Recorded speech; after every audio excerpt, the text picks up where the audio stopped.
Good morning, everybody.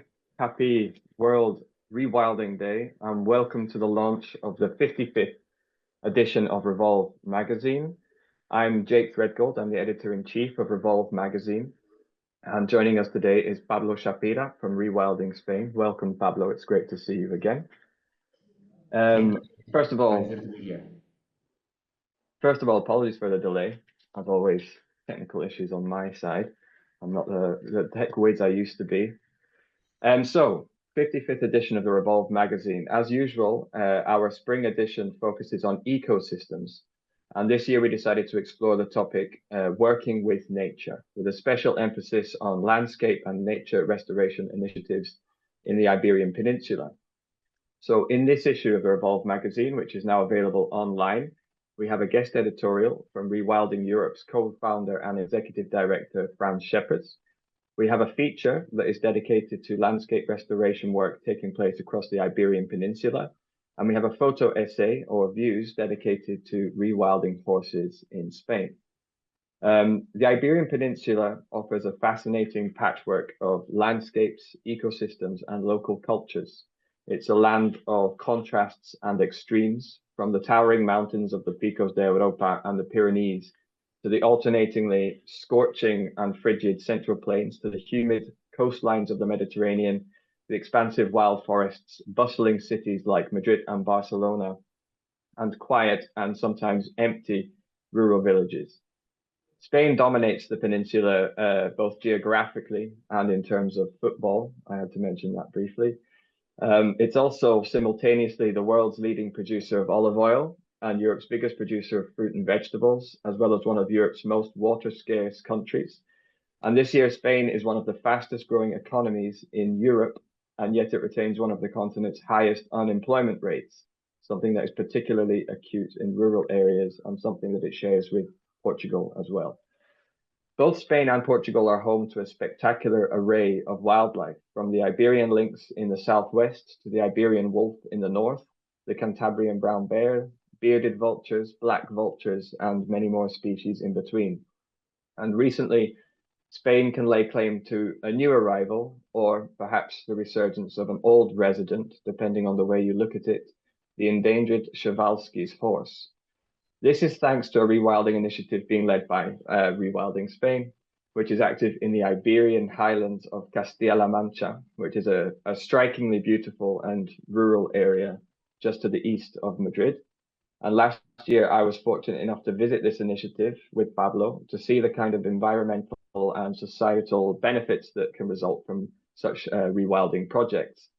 And seeing as today is World Rewilding Day, we thought what better time to take a deeper dive into the topic. So once again, joining us today is Pablo Shapira, a biologist and team leader with Rewilding Spain. And Pablo will tell us more about this initiative.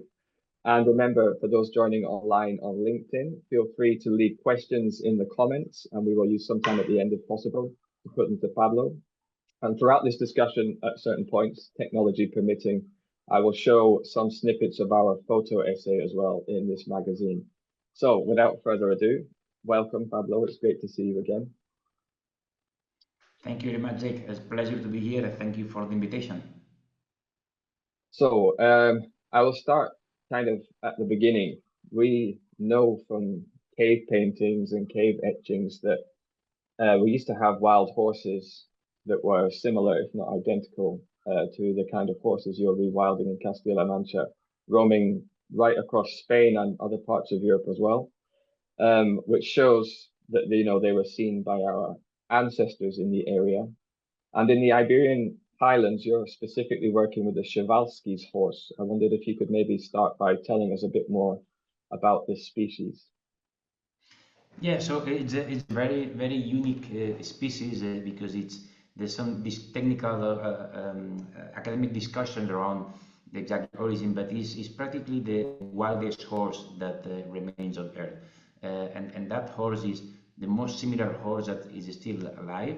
That is more similar to the horses, as you say, Jake, that are painted in the caves, as you see in Altamira caves. But also, if you see the caves that we have close by in our area, 20 kilometers from the area where we brought the horses, there's caves with engravings where you can see clearly the shape of the horses, which is very characteristic. As you can see, the mane is straight up, and that's very unique. So these horses were found in the late 70s in Mongolia, and it's the last place where they remain wild. It's not because that was their favorite environment, it's because we pushed them to these isolated areas where human activity was minimum. And they were found there for a while, and at the end they were extinct in the wild in Mongolia, and then it started a big effort to try to bring them back. So the current population of Przewalski horses is around 3,000 animals, and all of them, they came from 12 horses that remain in zoos. So the European Association of Zoos started a breeding program where they start breeding the horses and bring them back to Mongolia, and now also to Kazakhstan and other countries. And they managed to grow the population until the number that we have today. So today we have Przewalski horses in different zoos, but also in reserves in all around Europe, in Hungary, in France, and now in Spain. And what is important here is a new way of trying to breed and to recover this population, which is in a semi-wild environment, in a huge area, and also with a rewilding view. Yeah, so that's what leads me quite nicely into the next question I was going to ask you, actually. So these are being brought back into this area it's a very beautiful area of kind of, it feels very historic with the trees, small villages and things like that. But so why did you choose the Iberian Highlands specifically? Why did you choose this area? What makes this area so perfect for these horses? Well, this area is really, as you say, is spectacular. We're talking about around 850,000 hectares, where the density population is around 2.2 inhabitants per square kilometer, which is very similar to what is in Mongolia. So it's very isolated. There's been a depopulation process for the last decades, and is a huge continuity of a landscape where you have 3 protected areas: the Alto Tajo Nature Park, Serrania de Cuenca, and the Montes Universales as well. So the area is amazing, and what is important here is that because of this depopulation process, also we have seen a decline on the local livestock. So the livestock that was actually fulfilling this ecological role of doing the grazing has been declining in the last 30 years, and now is almost gone. And that's making this natural area much more close, the close canopy, much more forested with a lot of biomass and with a huge risk of fire. So it's a perfect combination now that this is lack of livestock in the area, to try to bring back species that can do that role. And for us, the most important thing with Przewalski horses is that first, it fulfills the role and it does natural grazing. It's an animal that is very strong, that is very resistant for this kind of climate, because we have some of the lowest temperatures in Spain. That's the first thing. Second, we are adding value. We are recovering, helping to recover the population of Przewalski horses in the world. And third, it has an attractive, it's an iconic horse, has an attractive, and as you say, there's not many job opportunities in the area, and we think that these kind of horses, they can attract tourists and they can generate an economy around it, that it can help at least a little bit to slow down this depopulation process and give job opportunities to young people.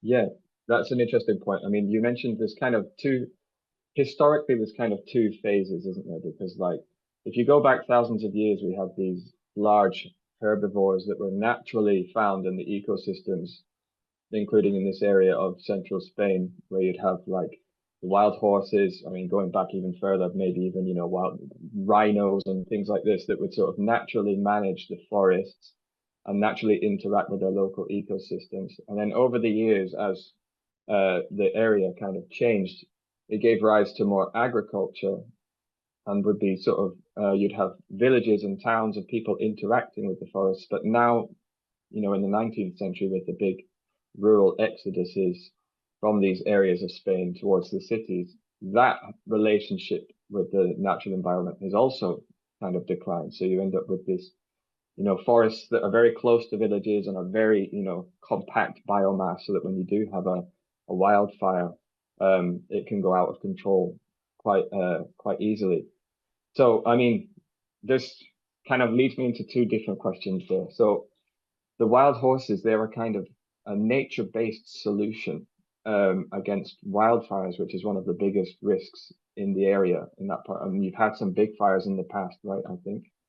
So can you tell me a bit, how exactly does the horse kind of interact with the ecosystem to make the landscape less prone to wildfires? So it's something that is interesting, is that in our culture, when we were raised, we were told that a pristine environment, a pristine ecosystem is a huge forest, a continuity of forest, And the reality is that a long time ago, we had, like you say, we had horses, we had aurochs, we had bisons, we had a lot of grazers that they were keeping the forest under control. So we had grazing areas, we had grasslands.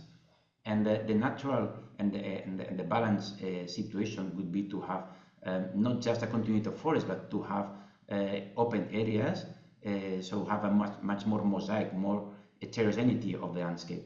What has happened now is that what we have here is just continuity of huge forest, because it's been abandoned for a long time. There's no grazers, like you said, but also because for a long time the forest and the trees been selected for timber and for other activities. So now we have a monospecific forest with just a few species of pine and very close.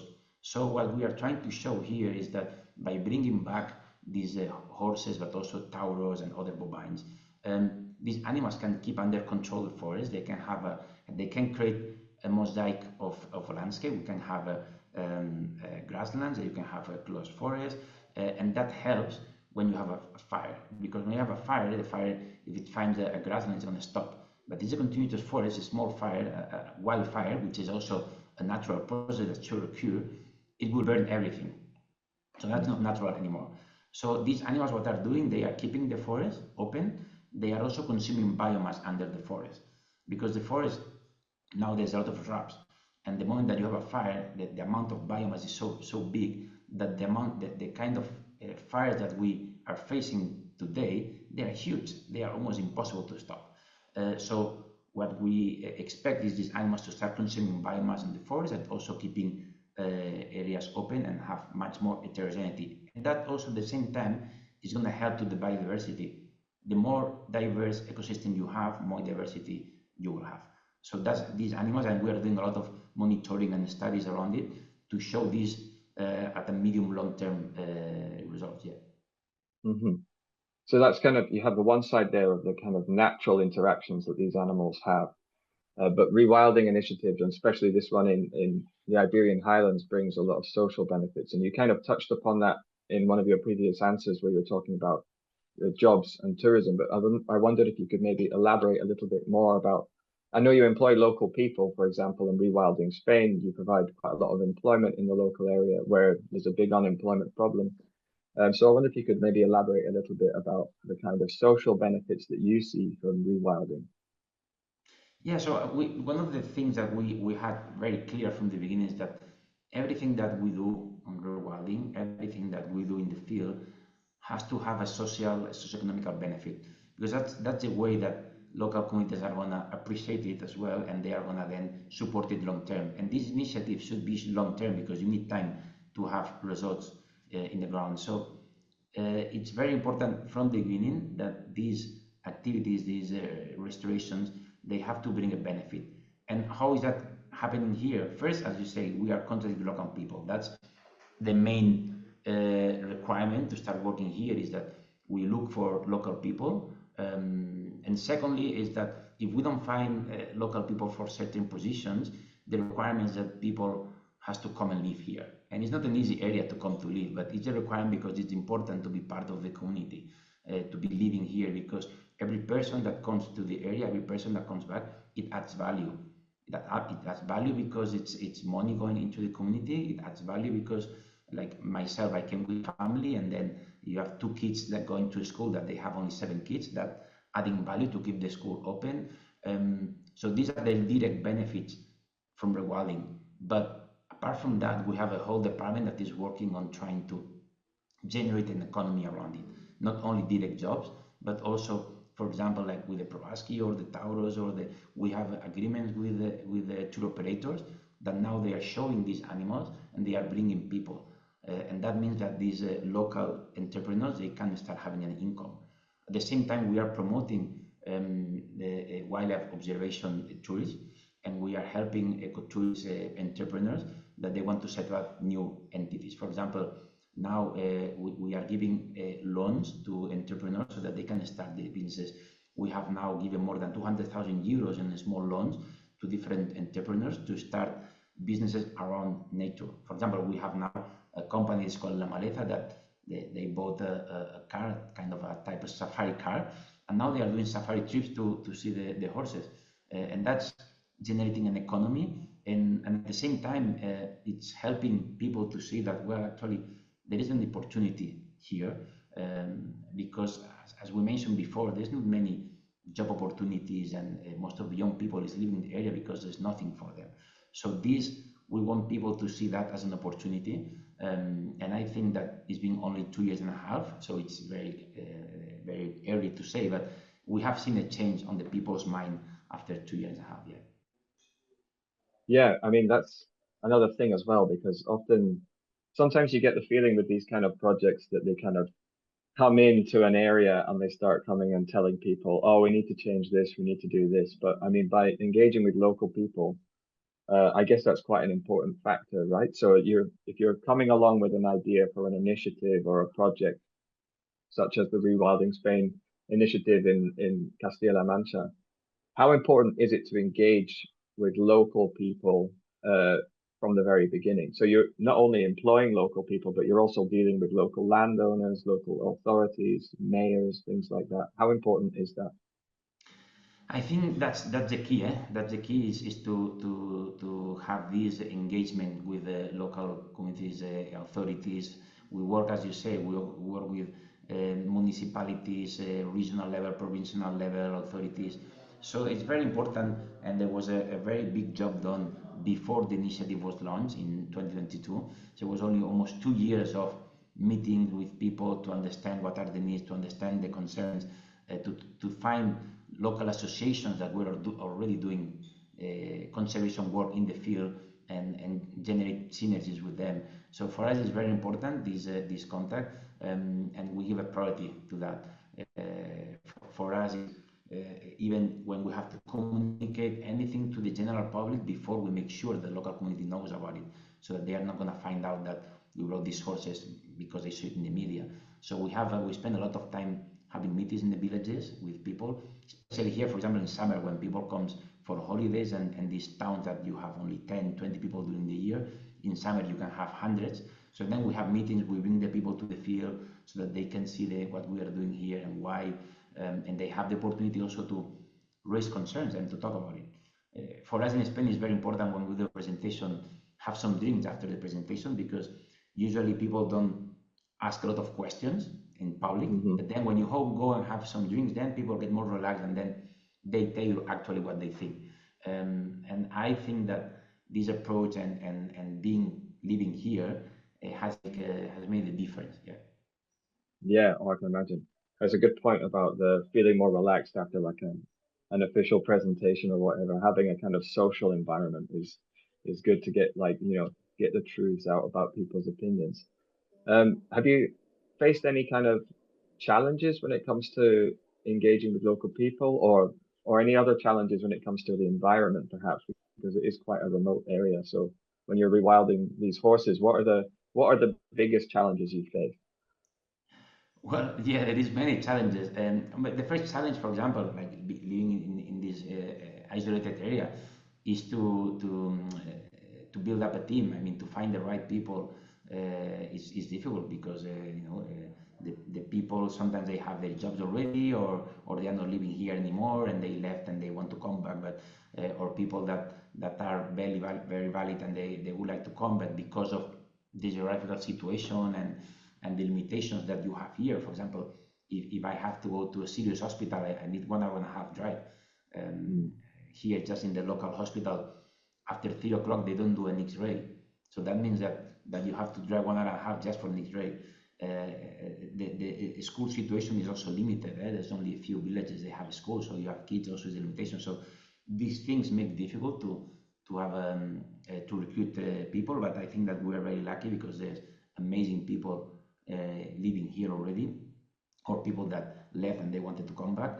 So we were lucky on that. Also, we faced resistance, of course, at the beginning. When you come with a new idea or with a new concept, the first thing is to have resistance, and that's normal. But we were focused on we'll call it the early adopters, the people that from the beginning they said, okay, that's an opportunity. Let's start working with that. And we start working with these people, with these mayors. And after that, after a year and a half, the other people that have some doubts, then they start to say, okay, well, actually, this might be also a possibility for my area, for my town. And we have seen a switch in the last year and a half, where now we are having people approaching us from different municipalities telling us, okay, can you do the same here, because I like what you're doing in the other place, and that's great. I think that it's very important to listen to everybody with respect, because they have valid concerns about what you are doing, and it's very important to listen to them, to validate their concerns, and then try to find solutions and try to find a common goal. We might not agree on everything that we want to do, but there is a few points that I'm pretty sure that we might, or we can agree on with most of the people in the field.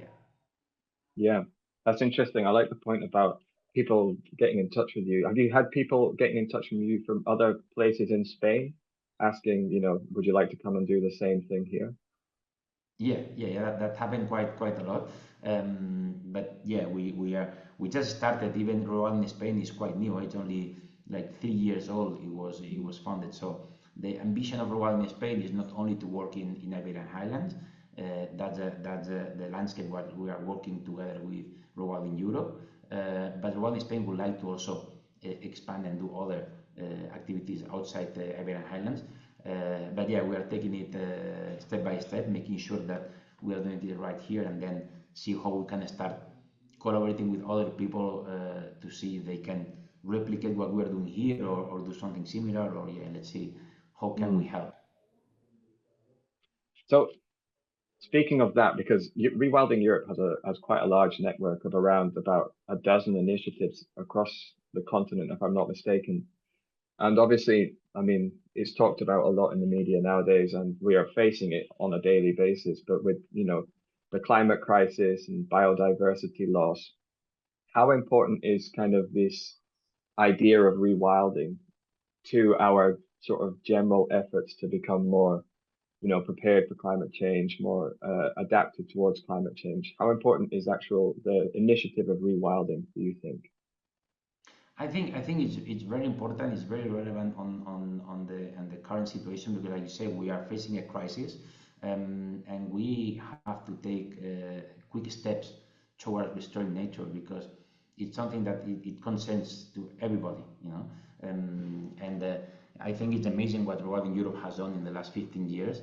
With now it's 11 initiatives around Europe, and it's going to keep growing, and it's a different approach, a different way to act. Is people on the ground, is trying to restore the ecological processes, focusing on these processes instead of focusing on the species, and by focusing on restoring these natural processes, then you can let nature lead and restore much quicker than what has been done in the past. And I think it's very important to mention that Rwanda does not try to replicate an ecosystem that was in the past.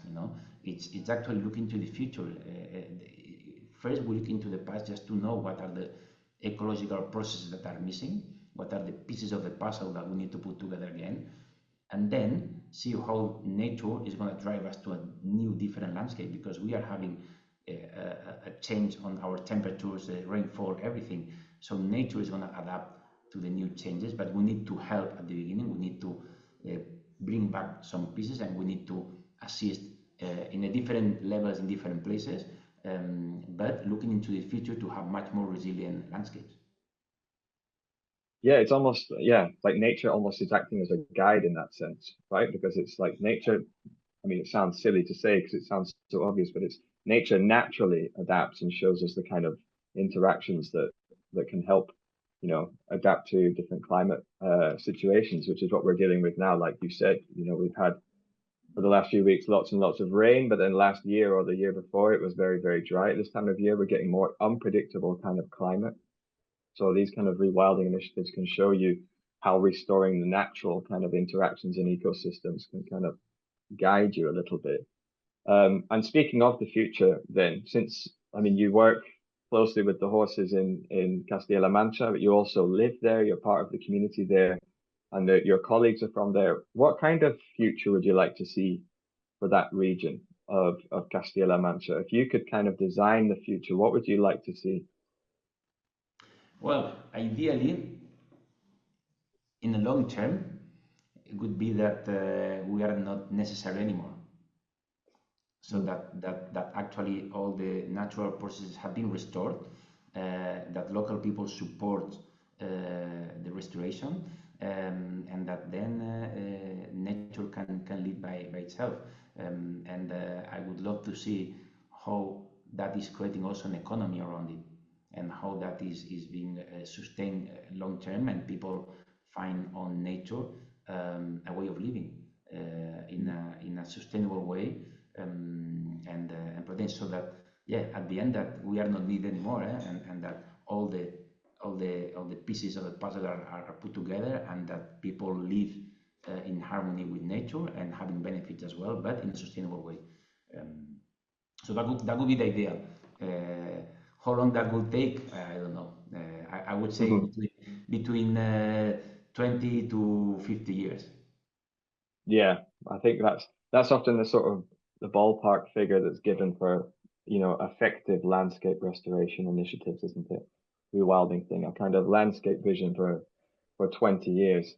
But it would be great to see, and it is very nice to have this resurgence of an old species. I know there's some debate about whether the original horses that you see on the cave paintings from 14,000 years ago are identical or not. I guess we'll probably never know that. But what we know for sure is that they were, expanded right across the whole of Eurasia. Well, so I mean, I think that kind of brings my questions to a close. For those watching online, you will find our coverage of Rewilding Spain's Wild Horses initiative, as well as the Wild Oryx, Wild Cow initiative, and a carbon credit scheme with a forest in Castilla-La Mancha. The three of the four initiatives you've got there as well, because you also have a rewilding or like a reintroduction of black vulture project as well in Castilla-La Mancha. So you'll find coverage of that in our Revolve magazine, which is, like I said at the beginning of this discussion, available online now in PDF format. And also, if you would like to receive the print version, you can do so by going to our website and subscribing. So with that, I would like to thank you very much for your time, Pablo. It was great to see you again, and all the best of luck to you and the team in the Iberian Highlands. Thank you very much, Jake. It's been a pleasure. Thank you for your visit. It was great to have you here. You are welcome anytime. So yeah, we'll keep in touch. Absolutely. I'd love to be back. And thank you to all of those who were able to join online as well. I hope you enjoyed this discussion, and this should be available on LinkedIn once the live recording has finished for you to watch back in case you missed it. So until the next time, keep revolving.